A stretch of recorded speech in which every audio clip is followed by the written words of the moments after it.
Welcome to the Style Sports Hub, presented by UF Health Medical Group Orthopedics. Hello and welcome to Sports Hub, presented by UF Health Medical Group Orthopedics, Plaza Cadillac, Plaza Lincoln, and also Warner Family Sports Foundation.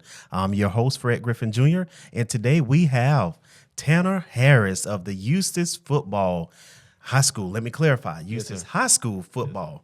Hey, Tanner, welcome to Sports Hub. Yeah, thank you for having me.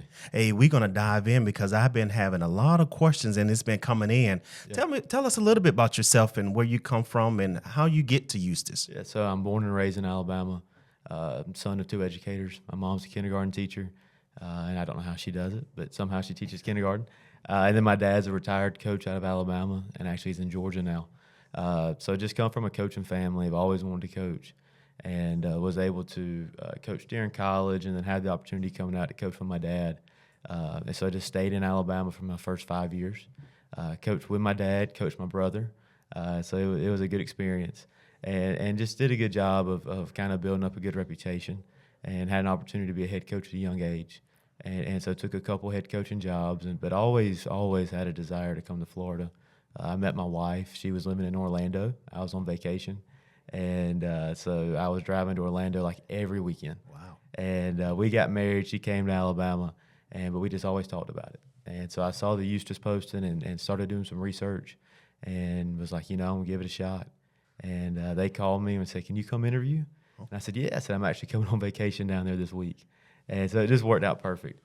And we interviewed, prayed, and they offered it. And we were like, hey, we're going to go take this opportunity, take a chance. Wow. And I heard that you said that you come from a family with the background of sports, yes. Of football in particular. Yeah. So did you play sports while you were in high school? I did. I played football for 3 years, my sophomore through senior year. My freshman year, I thought I was a baseball superstar, and learned really quickly that I was not.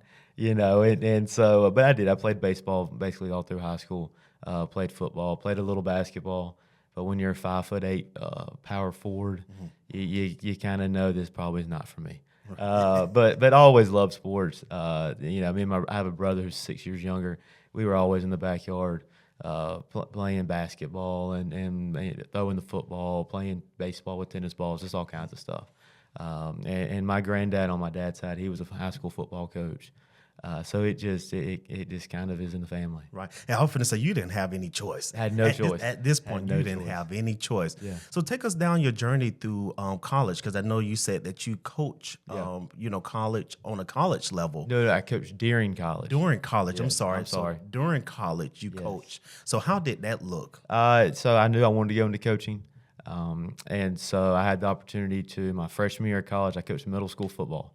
And I think that's a great experience for anybody. I was 18, 19 years old, had no idea what in the world I was doing. But the guy that I worked for had worked for my dad. He had been a high school varsity head football coach, and he had kids, and he wanted to take a step back, so he did middle school. And it was an unbelievable experience. He gave a 19-year-old a lot of responsibility, and it really helped me grow and learn. And so I had that. Then he actually decided to go back into varsity coaching and got a head coaching job. So at 20, I went with him to a bigger program and got to see how a big program was ran. Worked with the JV in 9th grade, and again, was a great learning experience. They gave me a lot of responsibility that a 20-year-old, 20 years old, most don't have. Right. And so it was great. And then at 21, I was actually a varsity coach at a private school. And I was able to be the receivers coach. And the funny thing is everybody was retired or retiring from public education, and I was 21 years old and in college. Wow. And so being that young on that staff, man, I learned so much. And those guys were great. They taught me so much and would pull me in there and say, let's talk. And it was an awesome experience. And it sounded like that mature level had to accelerate so quick because, you've been young, you want to live your life and do things. But when you're dealing with kids and you're basically still a child yourself, that's a whole different subject by itself. So how did you prepare yourself for that? Because you're now a mentor. Yeah. You're now everyone's looking at, but then it's like, I want to have some fun too. So how did you balance that? You kind of had to embrace being young. I knew I was young. So I embraced being the young guy on staff. And you had to just build that relationship with them. You had to lay that groundwork of, hey, I am your coach. But I know that I'm in college. I'm 21 years old. You're probably not going to say yes, sir, to me. But when I'm coaching and I'm teaching and all, I need that respect level. We're listening. We're paying attention. And they did that. And it helped me out a lot. It helped me become confident. Yeah. But it also helped me just learn how to build those relationships with those guys and how important those relationships are. Because when you are so close in age, it can go one of two ways. It can go really, really good or really, really bad. And I was lucky. I had really good experiences that's a good and a really good group of guys that I was able to coach. Yeah. And it sounds like you listen, because I'm really big on mentoring. Mentoring is dear to my heart. And that's one of the concepts that I always say to my mentees. Listen, you follow, you listen, just zip it.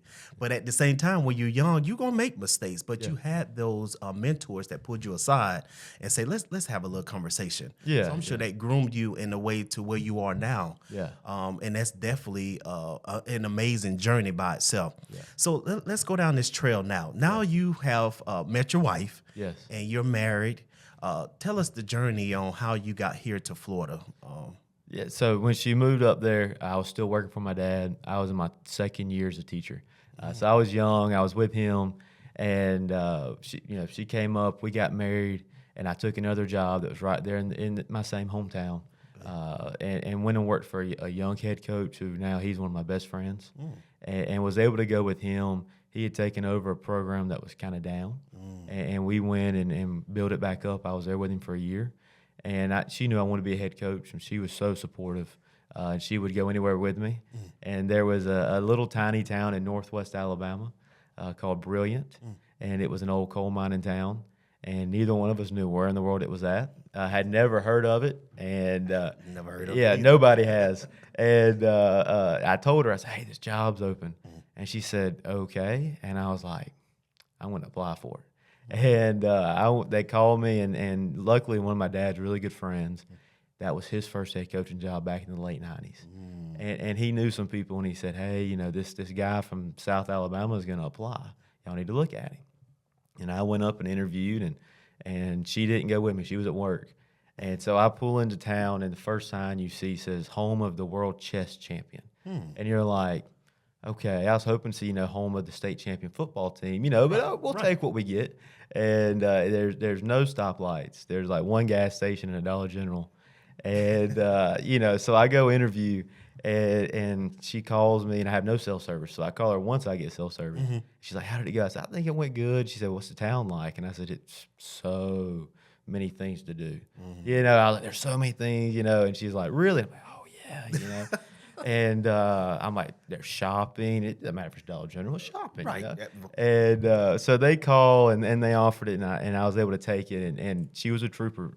She was like 6 months pregnant. Wow. And we moved right in the middle of summer. Wow. And we loved the place. We still talk to those people to this day. It was an unbelievable community to be a part of, and she loved it.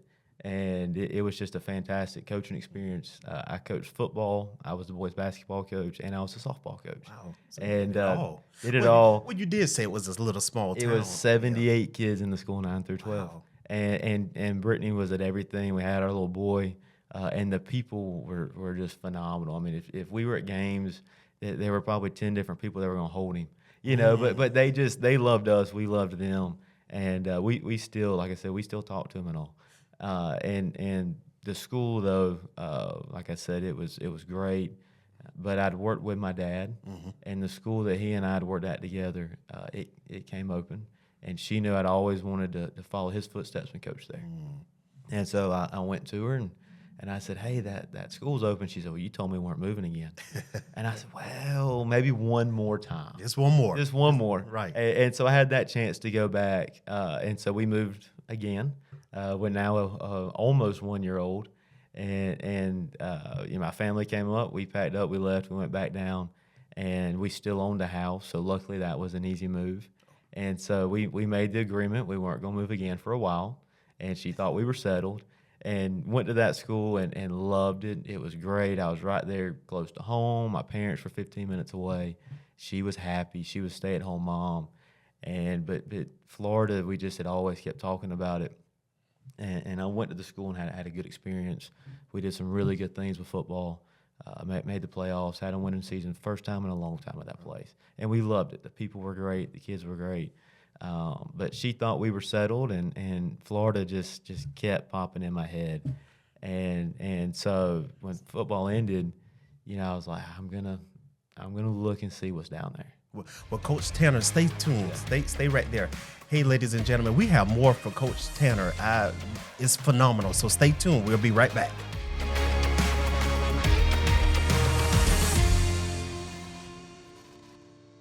Is pain or restricted range of motion keeping you on the sidelines? Get back in the game with expert orthopedic care from UF Health Medical Group Orthopedics.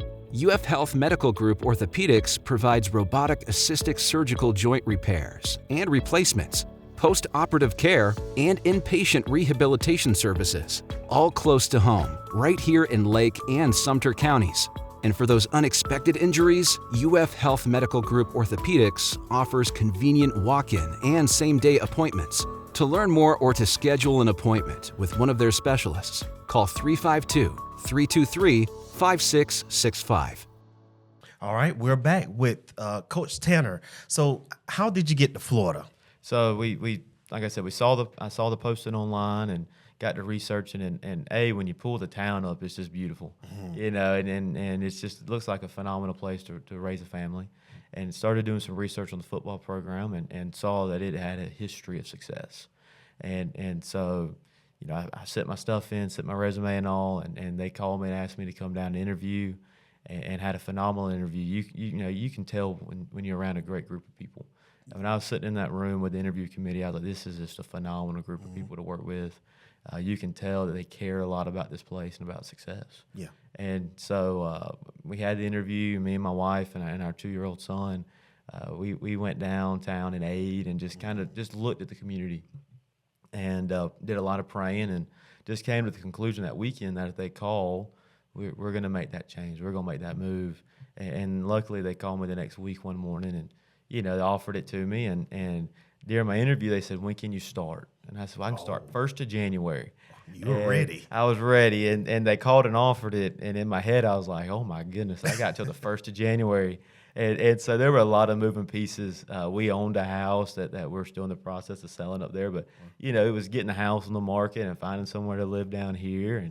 And luckily, like I said, they were great to me down here. We had a great support system in Eustis just helping us get down here. And then my family and all just helped us a ton.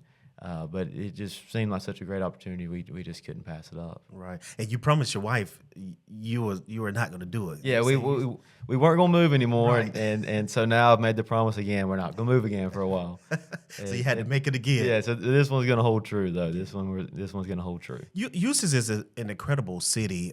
They're very family-oriented. They are. In that city when it comes to sports. Yeah. You do have the support. Yeah. But I know over the last couple years, we have had some issues, and when I say we, as a community collectively, throughout the school district, been having some issues with coaches over there at Eustis. Yeah. What makes you different than these other coaches that pass through? And when I say pass through, it was literally passing through. Yeah. But it seems like you're here to make a difference not only in the community but in the kids' lives as well.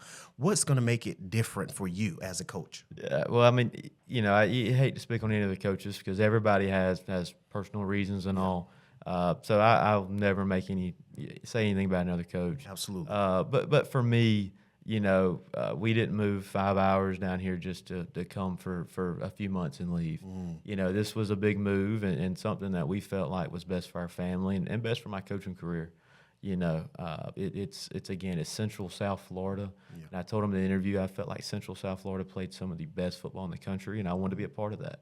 And so we came here to make a difference and to take this program and grow it. Like I said, when I researched it, it's had success. Yes. And it's been a very good program, strong program. Yes. And that's what we're going to do. We're going to do the same thing. We're going to build that back up and we're going to create that culture and all again. And I'll tell you this, we've had a phenomenal start. The kids have bought in, and that was something when I got there. The first day I met them, I said, guys, you've heard a lot of different people come up here and speak to you. And I said, but for one more time, I need you to listen, and I need you to trust one more time. And I promise you it's going to stick, and I'm going to be here. And they've done that. They've bought in. They've been willing. That was a big word I used, was willing. Yeah. I need to be willing to listen one more time, willing to learn one more time, and they've done that.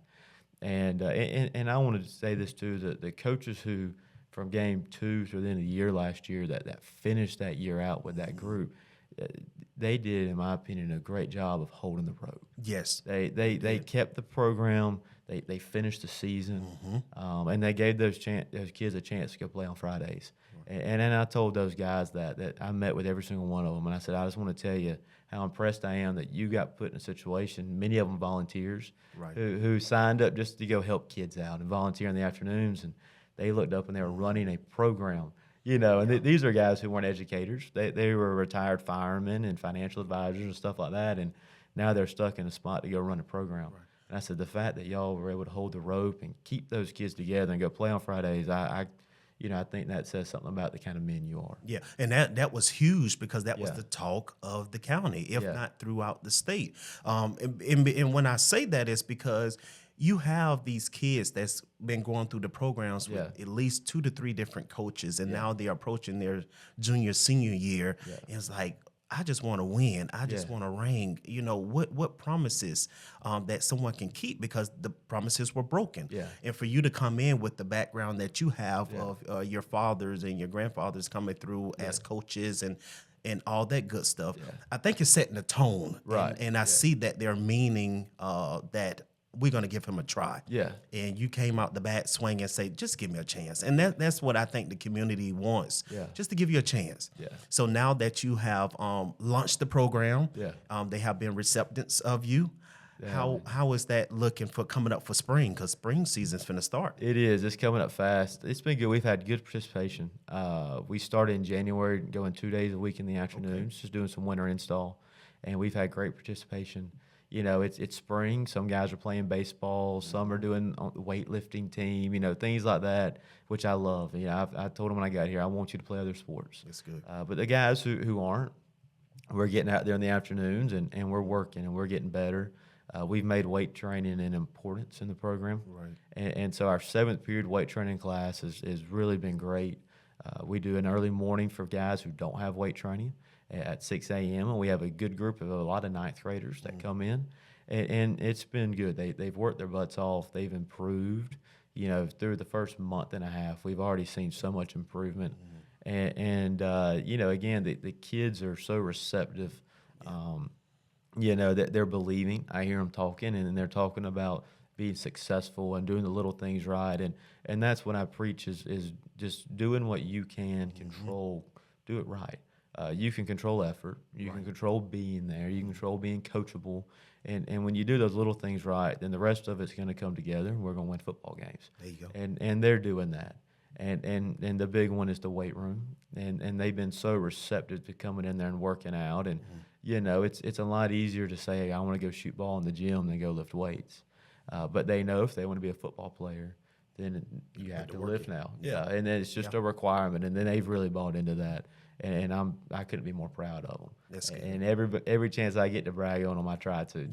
And you're doing just that. Because one of the things I know with Eustis, they're very supportive, even now to the city hall level. Yeah. And when you have leaders that are backing you up, that should be a pat on the back, because it was like, wait a minute, we have an awesome program. How do we keep that momentum? Yeah. And then they come out and they be supportive and things of that nature. So you're going to run a successful program. Yeah. I know you are. And some things I know coming in as a new coach. Yeah. What are some of the goals that you want to achieve? Well, some simple ones. We want to get our numbers up. Okay. I think they finished the varsity year last year with 22 or 23. Yeah. And our best day so far for upcoming 10 through 12, we had 42 out there. Now, like I said, it's spring. That number fluctuates, but our numbers are growing. Our interest is growing. That's a big one is putting a solid team out there with good numbers.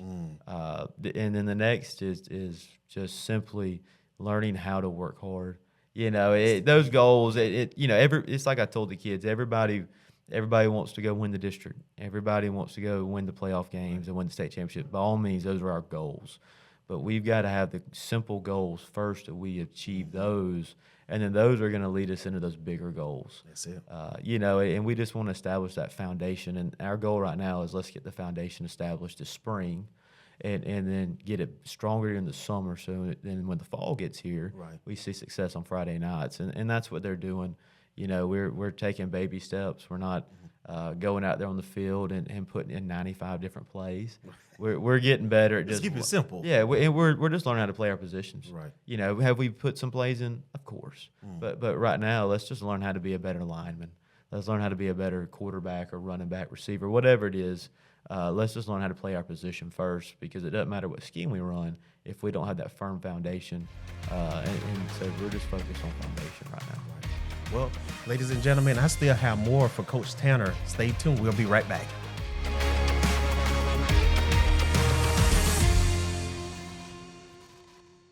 Experience the calm and serenity of a new Lincoln today. With over 100 new Lincolns in stock, you're sure to find one you love and enjoy financing offers as low as 0%. Or take advantage of attractive offers totaling over $5,000 on our best-selling Corsair and Nautilus, the 25 Motor Trend SUV of the year.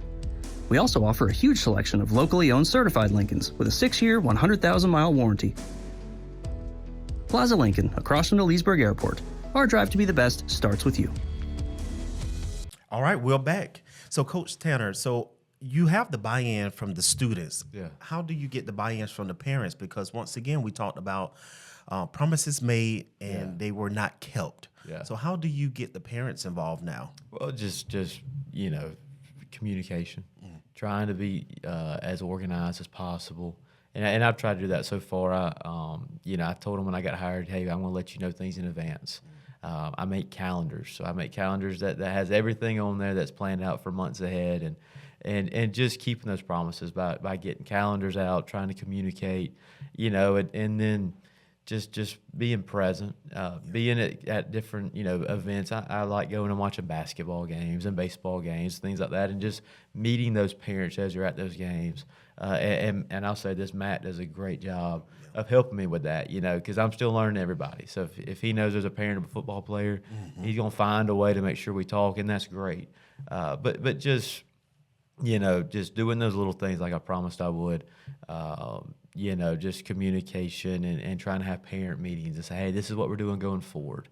I think by doing those little things, parents appreciate that. And the biggest thing is they're going to talk to their kid when they get home. Oh, yes. What is little Johnny saying when he comes home? That's the biggest thing. If little Johnny's happy, most parents are happy. Oh, yes. And so that's the biggest thing, is building a relationship with the kid, because the better relationship you have with the kid, probably the better you have it with the parent. And that's good you said it, because I know academically, when you have a parent involved and you also have a coach, that makes the student stand out even more. So having that buy-in from not only the student but then the parent, it makes the difference from you. Yeah. So just take us down this journey of where you are now. We talked about the spring season. What are your goals and ambitions?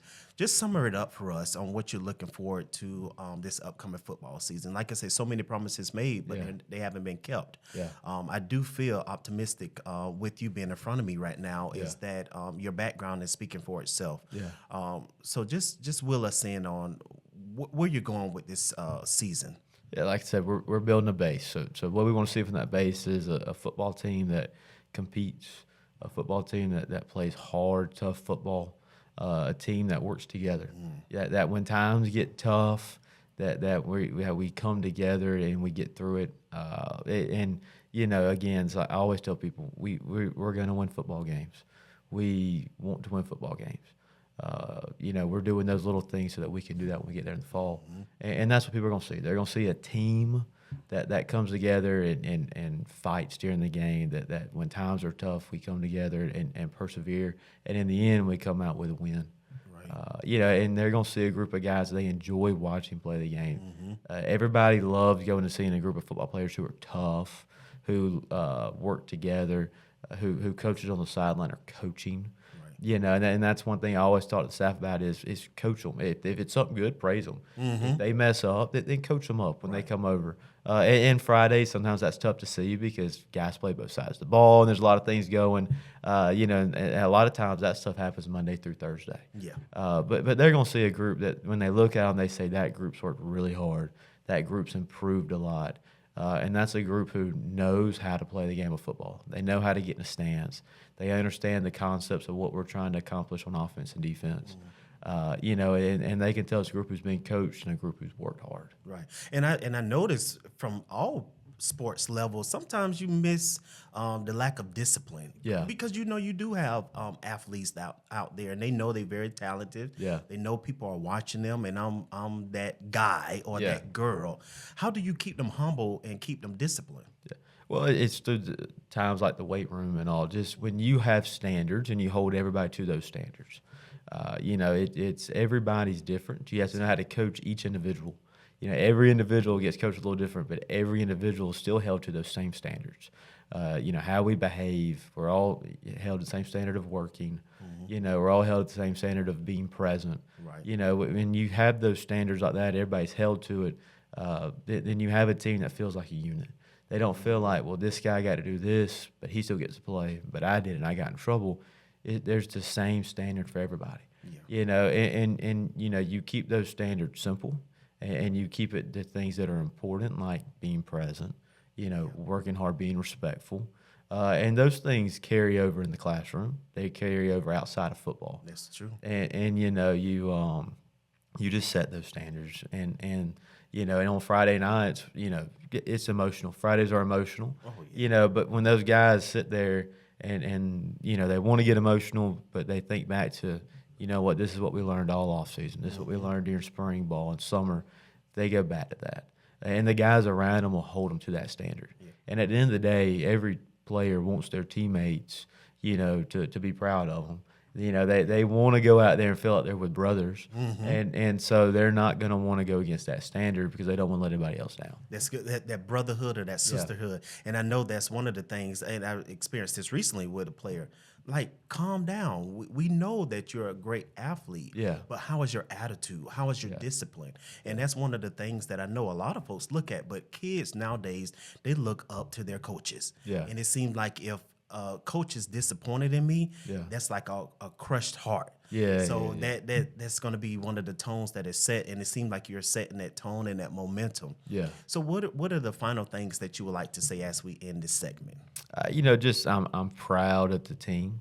I'm proud of how they've come out the gate this winter, and just how they're improving and how they're so receptive, to the new things that are going on. I'm excited. Spring training is coming up in a hurry. We'll start in mid-April. We play a game in kind of late May 21st, and I'm really excited to get to that point. I'm excited to see the guys out there in pads and all, but I'm just proud of what they've done so far. I'm so appreciative of the staff, and what they've done. And again, just like the players, the staff had to be open. Every head coach is different. Every head coach, we all have our quirks, and they've done a great job of being receptive of me, being receptive of my quirks, and just how I want things done, and then trying to go out there and do it how I want it. And then again, just the school and the community and all, they've been phenomenal. Not just me as a football coach, but my family. They've done such a great job of accepting us, and we appreciate that more than they could ever know. Because when you make a big move like this, and especially when you make a big move as somebody coming as a football coach, we're in the South, and football is extremely important. Yes, it is. Everybody wants to know who the new coach is, and we just had such a good response, and I appreciate that from them. And I'm excited. I'm excited for the spring and the summer, but I'm really excited for the fall. And to get out there and see the stadiums full and hear the communities and all, and I'm excited to get there. And I know with the way the kids are working, we're going to have a really fun year. Well, you're so determined and you're driven. So we're looking forward here at Style to see the upcoming season. Yeah. Now, don't judge me when you see my shirt split, Jackets and Panthers. I'm still a Panther at the end of the day. I won't judge too hard. Not too hard. Not too hard. Not too hard. Yeah, okay. Well, Coach Tanner, I greatly appreciate you stopping by Sports Hub. It's been a pleasure. Thank you all for tuning in, and we'll see you next time. This has been the Style Sports Hub, presented by UF Health Medical Group Orthopedics.